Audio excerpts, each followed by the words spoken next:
Radhe Radhe everyone. आज हम सकट चौथ माता की कथा सुनाएंगे विनायक महाराज सहित। ये हमने गणेश जी बना लिए हैं मिट्टी के और एक स्वास्तिक बनाएंगे।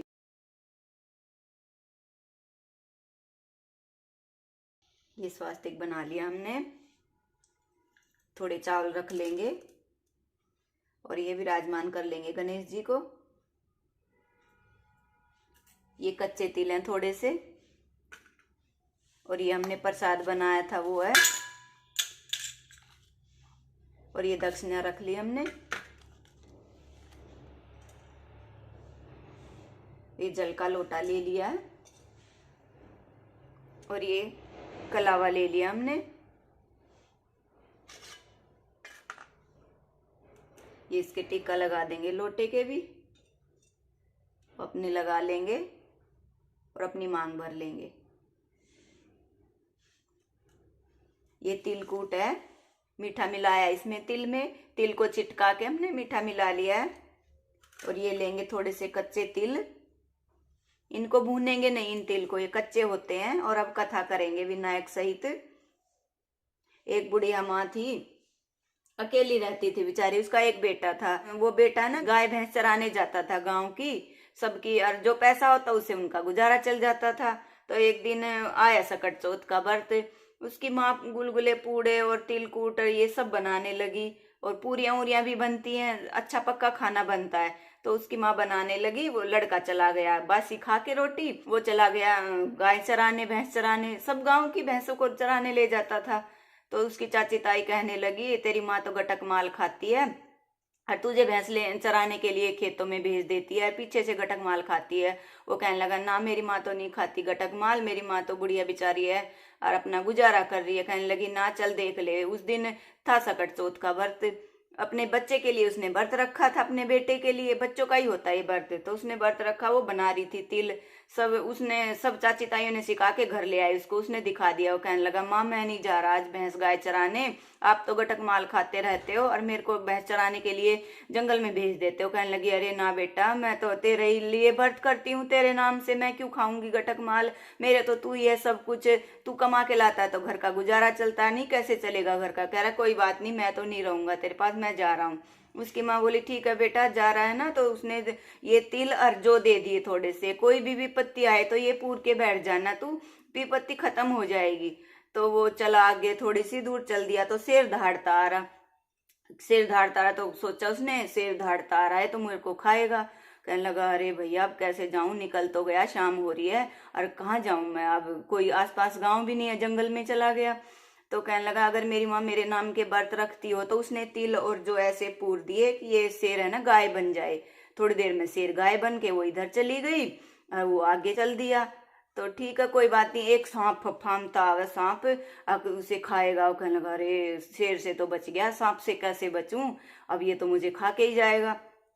कहने लगा, ठीक है कोई बात नहीं, देखता हूँ अगर मेरी माँ मेरे नाम के व्रत रखती हो तो ये रस्सी बन जाए। तो वो सांप रस्सी बन गया। वो चला गया, उसको भी ला के आगे गया थोड़ी सी दूर। एक तेज नदी बहती जा रही, ना इधर जगह ना इधर, ना कोई गांव की। वहां रुक जाए, शाम होने वाली थी।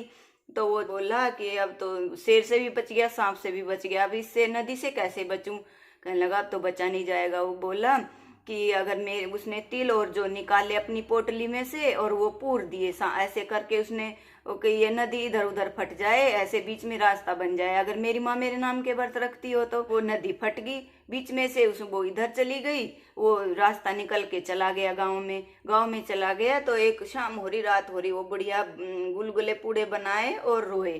कहने लगे कि माता क्यों रो रही है तू मैया, हंसी भी खुशी भी। कहने लगी, ना बेटा कुछ ना, ऐसे ही त्योहार है इसलिए गुलगुले पूड़े बना रही हूँ। कहने लगे, ना बताओ क्यों रो रही है। गुलगुले भी बना रही है, हंसी भी है खुशी भी है। तो कहने लगी, अरे बेटा आज मेरे वो गांव में राजा है, हर रोज एक आदमी की भेंट चढ़ती है जब आवा पकता है। तो आज हमारी बारी है, मेरा बेटा की भेंट चढ़ेगी और कैसे करूं। तो कहने लगा, कोई बात नहीं माँ, आप गुलगुले पूड़े बनाओ और हंसी खुशी त्योहार मनाओ। आप मुझे गुलगुले पूड़े खिला दो और जब वो सुबह आएगा ना भेंट वाला तो मैं चला जाऊंगा। कहने लगी, ना बेटा दूसरे के बच्चे को कैसे हाल दूंगी घन में। कहने लगा, ना मैं भी घन में तो सहन कर लूंगा, और ऐसा करो मुझे खिला दो। उसने खूब पेट भर के उसने खा लिया, सो गया। सुबह आए राजा के सैनिक उसको लेने के लिए कि आवे की भेंट चढ़ेगी, आवा पकेगा।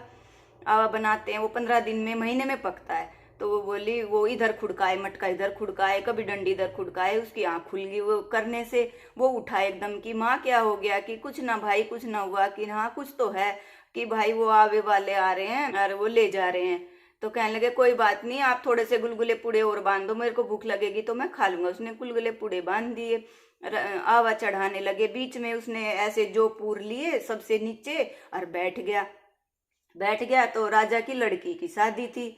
आवा पकता था 1 महीने में। तो वो तीसरा दिन तो राजा बोला, कुम्हार मुझे सकोरे चाहिएंगे और मुझे सकोरे दो। कहने लगे राजा जी 3 दिन हुए हैं, महीने में आवा पकता है, 15 दिन में, तीसरे दिन में कैसे करूं मैं। तो कहने लगे कोई बात नहीं, कच्चे पक्के जैसे हो दे दो। उसने वो आवा खोलने लगा। एक मटका हटाया, 2 मटके हटाए, वो धीरे धीरे सहज सहज सब इधर उधर हो जाए कि इसमें तो कुछ है इसके अंदर, राक्षस है, भूत है, पिशाच है, पता नहीं है कुछ इसके अंदर, और हम तो नहीं हटाएंगे। कुम्हार के वो सैनिक बोले हम तो नहीं हटाएंगे मटके। कहने लगे नहीं भाई हटाओ, राजा का आदेश आया है कि उसे सकोरे चाहिए, बारात आने वाली है। उन्हें हटाए। वो लड़का बोले सहज सहज धीरे धीरे हटाओ, धीरे धीरे हवा पक के टनाटन। तीसरे दिन जब लास्ट का रह लिया तो वो कच्चा एक मटका, और चारों तरफ उसके इतने बड़े जो हो रहे और तिल हो रहे उसके चारों तरफ बड़े बड़े। धीरे धीरे वो निकल गया लड़का निकला उसमें से। बोले भाई क्या हुआ तूने, जान जाने बिना जाने क्या करा तूने। तीसरे दिन आवा पक गया, और 1 महीने में आवा पकता है, और इतने बड़े जोर है, एक कच्चा है मटका। कहने लगे मैंने तो कुछ नहीं करा, मेरी माँ मेरे नाम के व्रत रखे थी, गाय भैंस चराने जाते, हमारा गुजारा हो रहा था, मेरी चाची ताइयों ने मुझे सिखा दिया, मैं भूल से अपने निकल गया गुस्से में आके। और ये माई बना रही थी गुलगुले पूड़े, हंस भी रही, खुशी भी, गमी भी। मैंने कहा मुझे खिला दे, ऐसे ऐसे बात हुई, उसने खिला दिया, मैं यहाँ आ गया। राजा ने कहा मैं अपनी लड़की की शादी तेरे से ही करूंगा। उसने उसकी शादी कर दी। वो रहने लगे ऊपर छत पे। महल तो बहुत बड़ा होता है, महल में अपने नीचे राजा रहने लगा, ऊपर लड़की को रख लिया। ने मौज है हर चीज की, किसी चीज की कमी नहीं है राजा के घर में। एक दिन बारिश का मौसम हो रहा, खूब घटा हो रही चारों तरफ से। तो कहने लगे ऊपर घूम रहे टहल रहे दोनों हस्बैंड वाइफ, राजा की बेटी और वो उसका आदमी। कहने लगे देख आज तो हमारे रानी हमारे गांव की तरफ से भी बारिश होने वाली है, घटा आ रही है। कहने लगे आओ जी आपके भी गांव है, कि हाँ मेरे गांव है, मेरी माँ है, सब कुछ है मेरे घर पे भी, कि चले घर, कि पता नहीं राजा जी भेजेंगे कि ना, पूछ लो अपने पापा से। उसने पूछा अपने पापा से कि पिताजी मैं अपने ससुराल जाऊं, आपका हो तो, आपकी आज्ञा हो तो। कह रहे हाँ बेटी वह तो बड़ी खुशी की बात है, बेटियां अपने घर में खुश रही तो अच्छी बात है। कहने लगे ठीक है तो हम कल चले जाएंगे। उसने तो रथ मंझोले भेज दिए, हाथी घोड़े आधा राज्य दे दिया, और गाँव जाने के लिए तैयार हो गया लड़का। जाने लगे, सब गांव के पास में पहुंच लिया तो पूरा गांव इकट्ठा हो गया। अब धूल मिट्टी उड़ती आ रही है, क्या हो रहा है आज गांव में। सब बोले बुढ़िया माई को, बुढ़िया माई बेचारी रो रो के अंधी हो गई। बुढ़िया माई को कहने लगे सब कि तेरा बेटा आ रहा है। बुढ़िया कह रही अरे मेरा बेटा कहाँ है, मेरा बेटा तो चला गया, कहा पता नहीं कहाँ है, गाँव शेर चीतों ने खा लिया होगा, अब कहाँ मेरे बेटे हैं, मैं तो अकेली हूँ। बुढ़िया कहने लगी ना तेरा बेटा है, आ रहा है। बुढ़िया माई कहने लगी ठीक है, अगर मेरा बेटा होगा ना तो वो लकड़ी की आंगी होती है, पहले लकड़ी की आंगी होती थी, वो पहन के और छत पे बैठ गई। कहने लगी अगर मेरा बेटा होगा तो मेरे दूध से निकल के धार और उसके मुच्छों में लगेगी। रथ पे बैठा बैठा आ रहा, अपने हाथी घोड़े खूब आराम से, धूल उड़ती आ रही, आधा राज्य दे रखा था, खूब मौज हो रही उसके। तो दूध निकल के लकड़ी की आंगी में से और उसके मुच्छों में लगी। कहने लगी अरे सच में मेरा बेटा है, मैं तो भावुक भी हो गई ऐसे कहानी सुना के। तो उसके मुच्छों पे लगी। बेटा माँ को मिला, माँ बेटे को मिला। माँ बोली बेटा तूने क्या किया। माँ मैंने तो कुछ ना किया, चाची ताइयों ने सिखा दिया था इसलिए मैं चला गया यहाँ से, क्या करूँ, मैं भी मजबूर था, मैं भी इनकी सीख मान गया। बहू सासू के पैर ले, सास बहू के पैर ले, पहला आई सब नाइयो बाद माई किस्से न मताइयो, कहो कहानी पियो पानी। जैसे बुढ़िया माता की सुनी ऐसे भगवान सबकी सुने, जैसे बुढ़िया माँ की पहले आई थी ऐसे किसी में मत आइयो, बाद में आई सब में आइयो, कहो कहानी पियो पानी। थोड़े से तिल इसमें डाल देंगे और एक बाबा विनायक की कथा भी सुनाएंगे। 2 दुरानी जिठानी रहती थी, दुरानी गरीब थी और जिठानी अमीर थी। दुरानी जिठानी के घर चली जाती थी और उसका काम कराती, अपना घर का गुजारा कर लेती थी। एक बेटा था और हस्बैंड वाइफ, उनके तो पूरा परिवार था, जेठानी के पूरा परिवार था, अपने बेटा हस्बैंड वाइफ, अच्छा परिवार सब कुछ था उनके, धन दौलत। जिठानी के कुछ भी नहीं था, गरीब थी बेचारी, वो उसके जाती झाड़ू पोछा कराती, तो जो खुरचन उर्चन बचती, जो सामान बचता बासी वो ले आती थी। आया सकट चौथ का व्रत, वहां गई उसके काम करने, उसने कुछ नहीं दिया, वो तो बाहर खा पी आए अपने मौज से। आगी घर, कहने लगे कि क्या बनाया आज तूने, वो बोला कि मैंने तो आज कुछ भी नहीं बनाया, वहां गई थी, उनका भी व्रत था, वे तो घूमने उमने चले गए और आज है नहीं कुछ भी खाने को। तो बोला है कि उसने गुस्सा आया, हाड़ी अपना हल जोड़ कर आया था खेत में, तो उसने गुस्सा आया, उसने उसे खूब मारा, उसको घरवाली को पीट पाट के वो चला गया बाहर। व्रत भी था बेचारी, उधर भी काम करके आई, हारी पड़ी थी, काम वैसे भी पैसे नहीं थे, जब पैसे नहीं होते तो अपने आप ही परेशानी हो जाती है। उसने उसको मारा। आया बाबा विनायक, सेठ के घर खाना था बाबा विनायक का, वहां से आया, वो कह रहा माँ मैंने तो निमटना है, तो कह रही निमट ले, चारों कोनों में निमट गया। कह रहे हाथ कहाँ पूछूं, मुझे तो कोई चीज भी नहीं नजर आ रही। वो अपने नहा धोकर बैठी थी, कहने लगी कहाँ निमटेगा, हमारी पड़ी हूँ, आदमी ने भी मारा, तू मेरे सिर का ही पूछ ले। उसने सिर के पूछ के चला गया वो। थोड़ी देर में उसका तो घर धनधनाट करे, घर पूरा भर गया पैसों से, धन दौलत चारों कोनों में धन दौलत हो गई, और उसका मौज होगी उसके तो घर में। वो गई नहीं उसके जिठानी के घर, क्यों, अपने घर में धन दौलत होगी तो वो उसके क्यों जाएगी। तो जिठानी बोली हे वो तो आई ना आज काम वाली दुरानी, और मैं तो काम करती थी तो अपना ले जाती थी वो खाना पीना। वो उसके घर गई, उसका तो दंदनाट कर घर, और बेचारी वो उसके मारा था, ऐसी सूजरी मोटी मोटी हो रही। कहने लगी ये क्या हो गया, कुछ नहीं हुआ, मेरे तो आदमी ने मारा, मेरा व्रत था, क्या करती वहां तेरे गई नहीं, तुम तो अपने खाना पाना बाहर खाया है, मैं कहाँ खाती। आया बाबा विनायक सेठ के घर से खाना खा के वो सारे के निमट गया, धन ही धन हो गया। उसके तो आग लग गई जब उसके देवरानी के अच्छा घर दिखा। तो जिठानी गई, उसने अपने आदमी से कहा अच्छा धन दौलत उनका तो सब कुछ भरा पड़ा था घर।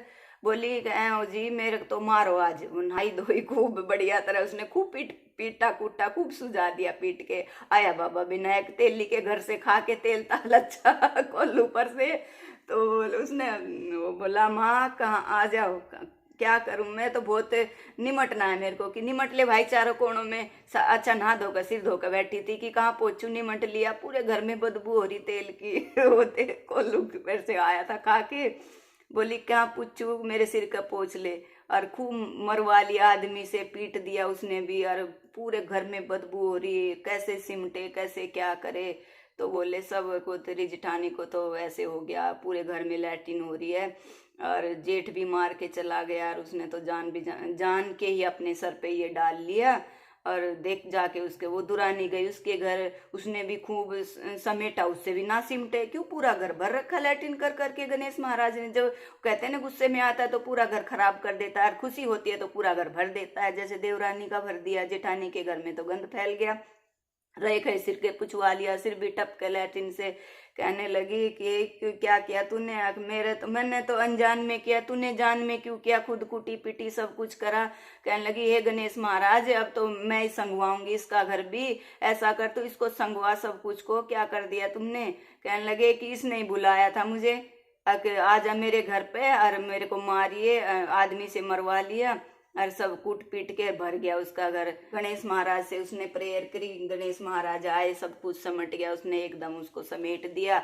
जैसे गणेश महाराज देवरानी पे टूटे, वैसे गणेश महाराज सब पे टूट, सबकी मनोकामना पूरी करो। जैसे जेठानी पे करा ऐसे किसी के मत करिए गणेश महाराज। बुरा बुरा बेटा दियो, झाबर जोला रोटा दियो, हो कानी पियो पानी। और ये तो हम बांध लेंगे अपने पल्लू में, इसमें पल्लू में बांध लेंगे।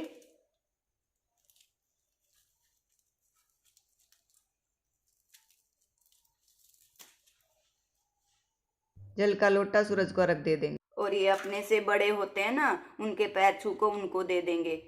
अगर अभी आप दो तो ये दे दो, और शाम को अगर आपने पूरा खाना बना के और बायना जो साड़ी सामान है, जो श्रृंगार का सामान है सासू माँ का, वो रख के देना है तो वो दे दो। अगर खाली ये देना चाहो तो आप ये दे दो। अगर ये सासू माँ को नहीं देना चाहते तो आप जिससे कथा सुन रहे हो उसके पैर छू के उसको दे दो, और सासू माँ का अपना अलग से निकाल दो।